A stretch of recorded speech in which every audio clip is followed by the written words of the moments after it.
welcome to the Morning Sprint. I'm Brittany Weir. And I am Daphne Gray. How y'all doing today? It is Friday. I know, we we're finally ready made for it. it. Finally made it, and we got a lot of cool stories to tell you guys about later on throughout the show. For example, this one right here is a very, very special story that might pull on your heartstrings a little bit. So we all know getting a speeding ticket is never fun, but for one Bristol student bound to a wheelchair, it was a blast, and it's always a blast. You can hear how the special relationship back and forth with his SRO officer in the hallways is coming up later in the sprint. You'll just see how cute that bond is coming up later. Super duper awesome story. I can't wait to get to it. But first and foremost, did somebody say some donuts? Oh, I've been seeing it all over social media. Donuts everywhere. We love it. It's National Donut Day right now. Yeah, so to celebrate, a number of bakeries and shops are giving away free donuts. So if you need your craving today, you can go get some. In our area, this includes Krispy Kreme, popular, Dunkin' and Duck Donuts. Donut Day goes all the way back to the World War II when the Salvation Army served up donuts to troops and oftentimes cooked them in oil in these soldiers' helmets. I did not know that. So I learned something new. That's cool. But look at those. Those look so good. So if you guys have a favorite donut or favorite donut shop, please put that in the comment section below. We would love to hear about them today, especially on Donut Day. And if you plan on going out and getting free donuts, let us know which one of those locations you plan to go to, because we might have to hit up some Krispy Kreme. Exactly. What's your favorite donut? What do you like? Oh, that's put me on the spot. So I've got two. So normally it would be like a chocolate glazed donut, because I love the chocolate. But if it's like during fall season, apple cider donuts all the way. Favorite thing ever, but that's like a fall thing. There was this thing when I first moved here. I forget what company it was, but I went downtown and I remember smelling that. And I was like, what was the name? It was an apple cider. It was So there's a tent downtown. Yes. And during the fall seasons, they set up and they serve their apple cider donuts. Yes. I don't know the name of the company. I'm sorry if I'm blanking. If you know it, put that in the comment section. But it smells great. But it always downtown just smells so good. Do you have a favorite donut?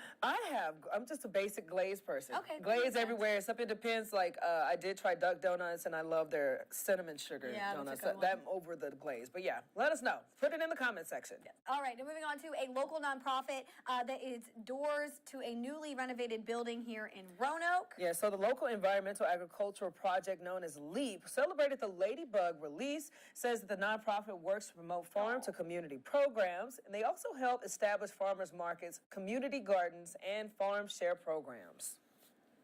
Oftentimes food is something we take for granted or we don't think about where it comes from. So one of the real benefits of us being more visible in the West End community where we've been for over 10 years is that we have a gathering place where we are now where community groups can meet. So LEAP is the lead organization for Virginia Fresh Match, a statewide network of markets and retail outlets that make fruits and vegetables more affordable for SNAP participants.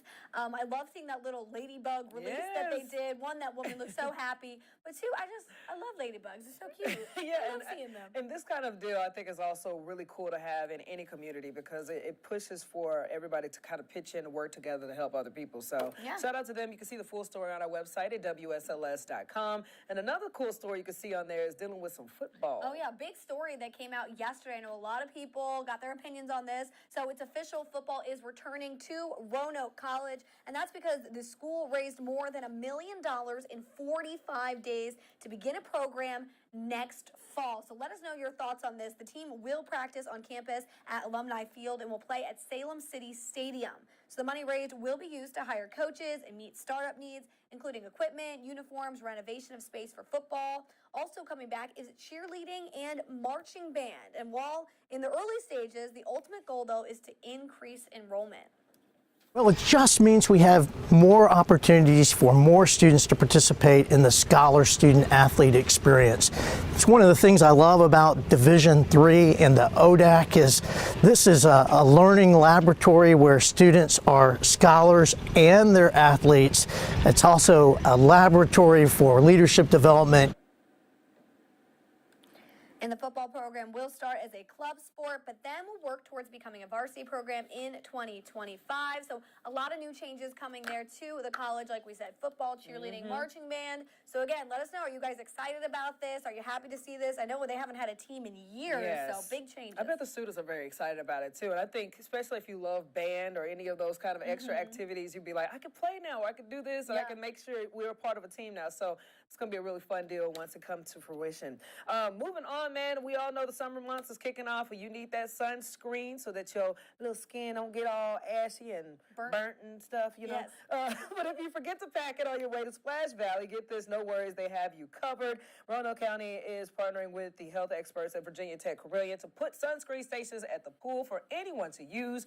They said this is a good opportunity to raise awareness on the dangers of the sun. So yes, whether you, not only if you just go into the pool, you know, if anywhere outside, for example, today we're going to try to go hiking. I'm pretty sure you need some sunscreen for that, Oh, right? yeah, we're going to pack the sunscreen. I'm ready to go because I am not going to burn. Yeah, we don't need to do all that. So yeah, if you guys, that's an interesting story right there. Shout out to Splash Valley doing their thing to make sure their swimmers are protected from the sun. And if you are going out today, you will know that the weather is going to be beautiful today. Tomorrow's going to be a little iffy, but we got meteorologist Marshall Downing here to tell us all of that. Hello everyone, this is meteorologist Marshall Downing, and today we're looking at some pretty calm weather. If you really like the heat, I'd say today's the best day to get outside and enjoy it, because tomorrow, even though it's going to be a couple degrees warmer, with some pushing towards 90, we've got storms in the afternoon, which will put a damper on things. We do have some possibility of thunder and lightning, and we could get some localized flooding in the NRV just because there's so much rain already, but the storm potential is pretty low for Saturday. And after that, we stay pretty nice and calm, temperatures will cool down for Sunday, and then we stay about average for most of next week. All right, Marshall. It's always so much. Okay, so before we get to that cool teacher story we were telling you guys about, let's talk about this deer, okay? So anytime we rescue, you know, you see the cats being rescued out of the trees and stuff like that.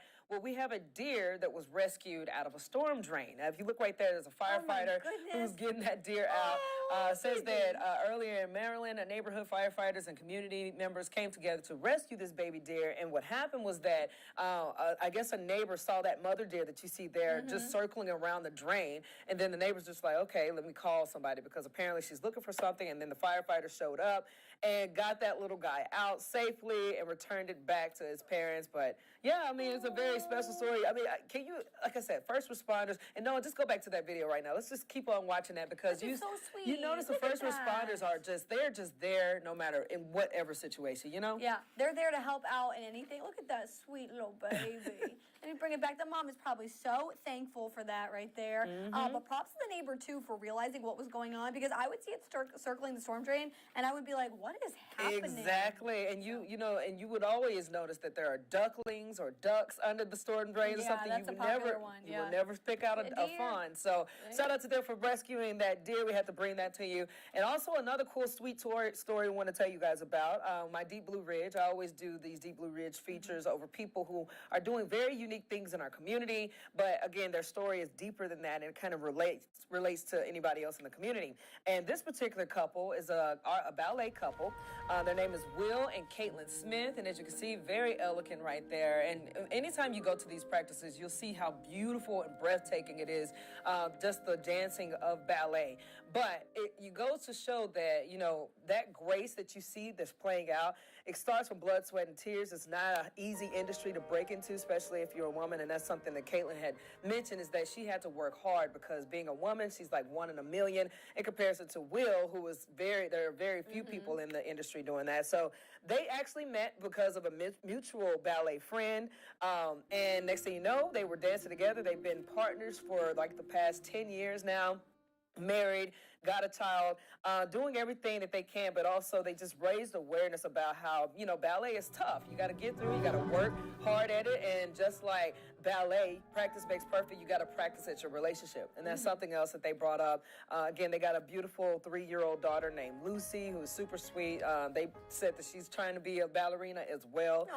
So yeah, a really interesting story, but get this, they're planning to take their final bow next week on the 10th. Yeah, so they're going to do their final performance together. And Will says that he will continue doing his tree removal company, you know, to earn extra money. And Caitlin said that she's going to work with Pilates and do all that good stuff. She's also going to help teach ballet as well. Oh my goodness, look at them. Well, we wish them the best of luck in their in their final performance together, and that sweet little baby girl that they get to raise. Yes, and if you guys know any other special stories like that, you can be able to read more about their story on our website at WSLS.com. Please send them my way. And I was introduced to this story through Brittany because you covered the performance about the deaf performance, right? So I did the story about the first ballet for the deaf and hard of hearing community. I actually had met Will a year or so ago. Actually, when I first moved here to Roanoke, we've been in communication about stories and things like that. But when he told me it was his final performance, I was like, okay, you got to do a story on them, especially since they're married, their partner, all of it. So very cute love story. Very cute love story. So check it out, WSLS.com. All right, so now moving on to that teaser we had for you earlier in the show at the beginning of the sprint, we want to get to this, a speeding ticket that is never fun, but for one student in Bristol, he makes it his mission to actually get as many speeding tickets as possible. Yeah, so look how happy he is. This is why this story is just so special to me, because this is Levi Haga. He loves to speed through the halls of Virginia High School, and for 2 years, the school resource officer has been trying to keep Levi under the speed limit, so now he writes him a ticket every single day. It's always laughter, smiles. He brings it out in everybody. It's just one of those things that you just got to do. You know, it just makes his day, it makes my day, and then everybody else, it's just contagious with the smiles. It brings me a lot of pride in what I do, and just seeing him smile, him laugh, you know, that's what matters to me.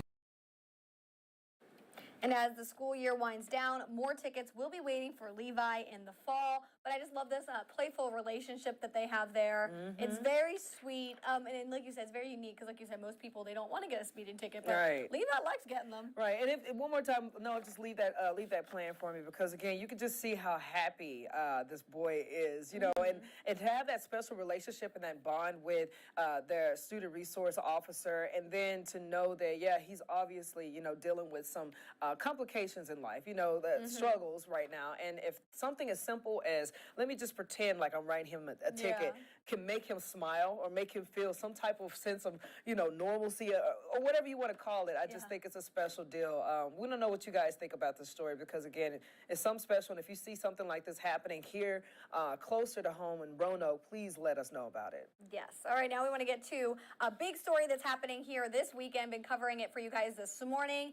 Preparations, they are underway in Roanoke for the big Ironman race. Again, that is all weekend long. And if you are somebody who is participating in this, if you're an athlete who's taking on this big challenge, please let us know in the comment section below. I want to hear from you. But the preparations are underway. You can see it all set up right at Rivers Edge Park at the entrance to the Ironman Village, which will be the headquarters for athletes this weekend. This is a location where you can check in for the race, find all your information, and even purchase Ironman merchandise. So during the Crillian Clinic Ironman 70.3 Virginia's Blue Ridge Triathlon, take this. Athletes, they will swim 1.2 miles, bike 56 miles, and then run 13.1 miles. So this is a big race this weekend. It will all start on Sunday at 6:30 a.m. at Carvin's Cove for the swimming portion.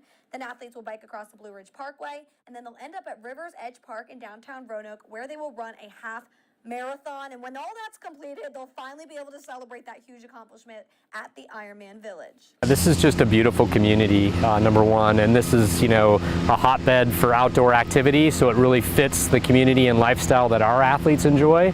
But then it's really the community here that brought us to Roanoke. So one thing we do want to let you guys be aware of, though, with this race, obviously comes some major traffic impacts and road closures. The race will affect the Blue Ridge Parkway, Lee Highway, Pollard Street, Wiley Drive, and pretty much most of downtown Roanoke.